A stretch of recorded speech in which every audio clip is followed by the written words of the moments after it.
Et pourquoi c'est tout noir? C'est très simple. Aujourd'hui, nous allons parler des lieux les plus hantés du Japon. Allez, générique.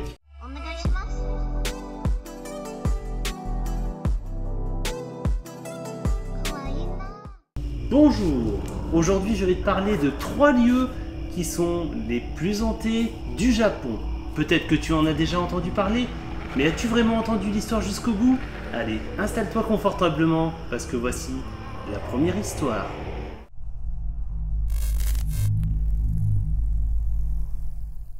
Ce premier lieu est considéré comme l'endroit le plus hanté du Japon. Et pourtant, il est à côté d'un endroit symbolisant le Japon, qui n'est autre que le mont Fuji.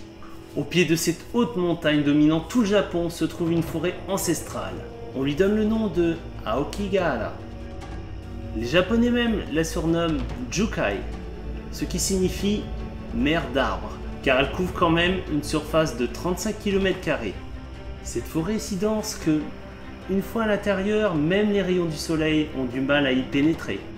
Avec son sol accidenté à cause d'une éruption volcanique en 864, il vous faudra redoubler de prudence pour ne pas tomber dans une de ces nombreuses crevasses. N'espérez pas vous guider avec le GPS, car il ne fonctionne pas. Il paraît même que la boussole pourrait même vous trahir. Bien entendu, ce n'est pas tout. Ce que tu vas dire, jusque-là, ce n'est qu'une simple forêt. Eh bien non, figure-toi, c'est là que les choses se compliquent. Ces lieux sont le théâtre de centaines de décès, mais aussi de nombreux suicides.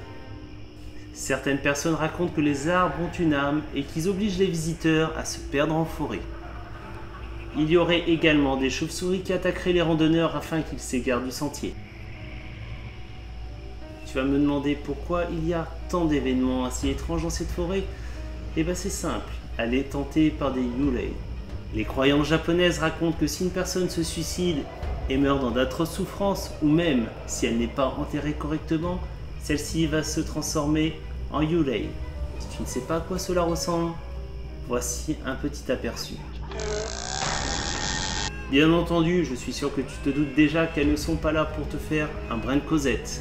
Et bien entendu, leur but est de te faire souffrir dans d'atroces souffrances. Ils errent en masse dans la forêt, surtout entre 2 et 3 heures du matin.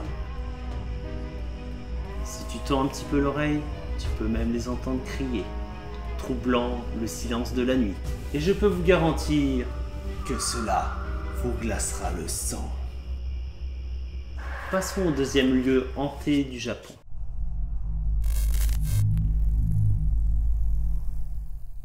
Notre deuxième destination nous emmène pas très loin de Kyoto. En 1927, les Japonais construisirent un tunnel afin de relier Arashiyama et Sagaki-Yotaki. Les conditions pour mettre en œuvre cet ouvrage a été terribles pour les ouvriers, à la limite même de l'esclavage. Beaucoup d'entre eux perdirent la vie dans d'atroces souffrances à cause d'accidents ou de traitements inhumains. Suite à cela, de nombreux esprits et fantômes prirent possession des lieux. Un autre signe étrange qui caractérise ce tunnel, c'est qu'il fait 444 mètres. Ce qu'il faut savoir, c'est qu'au Japon, le chiffre 4 est l'équivalent pour nous du chiffre 13. Il porte malchance. En plus, sa prononciation est la même que le mot mort. Ce qui est sûr, c'est qu'il est fortement déconseillé d'utiliser ce tunnel pendant la nuit. Si malgré ça tu veux quand même t'aventurer, tu risques très vite de ressentir des nausées, des maux de tête et même des évanouissements. Une autre rumeur dit que ce tunnel a la possibilité de changer la longueur de celui-ci en fonction de l'heure de la journée. Autant dire, tu n'es pas prêt de sortir. Si malgré tous ces avertissements, vous avez envie de traverser ce tunnel de nuit, libre à vous. Mais je vous préviens, vous risquez d'être attaqué par des fantômes.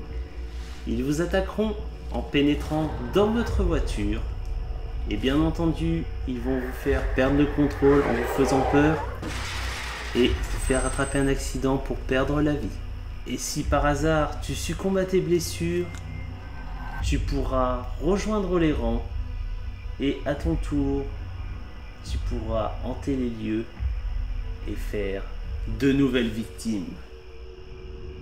Pour notre dernière destination, on continue à descendre dans le sud du Japon, direction l'île de Kyushu, afin d'y découvrir un village très étrange.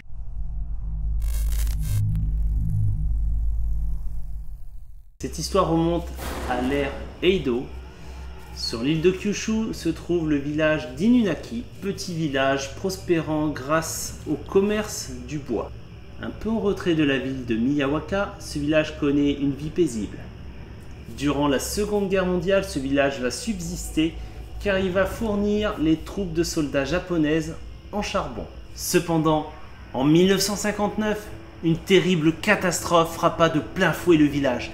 Une inondation qui alla ravager entièrement l'entrepôt de stockage du bois et du charbon. Mais en plus de cela, il va détruire entièrement le cimetière, mélangeant ainsi toutes les tombes et éparpillant les cadavres un peu partout.